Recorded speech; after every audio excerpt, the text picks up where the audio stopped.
जालना शहरात आज मोठ्या प्रमाणात पेट्रोल साठा उपलब्ध होणार, पुरवठा विभागाची माहिती। पेट्रोल पुरवठा सुरळीत होणार, अफवांना बळी पडू नका, पुरवठा अधिकारी सविता चौधरी यांचे नागरिकांना आवाहन।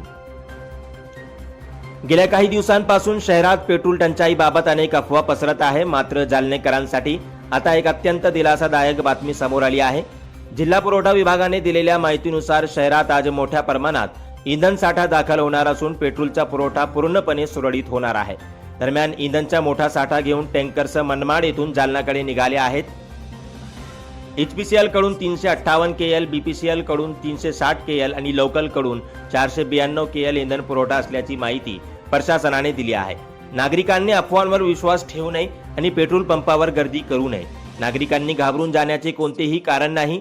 पुरेसा इंधन साठा उपलब्ध आहे आणि सर्व टँकर्स आजच जालन्यात दाखल होत आहे। त्यामुळे पेट्रोल संपणार असल्याच्या अफवांना बळी पडू नका आणि विनाकारण साठवणूक करू नका, असे आवाहन करण्यात आले आहे। आपल्या जिल्ह्यातील प्रत्येक बातमीची लाईव्ह अपडेट मिळवण्यासाठी यूट्यूबवर ग्लोबल न्यूजला सबस्क्राईब करा आणि फेसबुक किंवा इंस्टाग्रामवर पाहत असाल तर फॉलो करायला विसरू नका। अधिक बातम्यांसाठी पाहत रहा ग्लोबल न्यूज मराठी।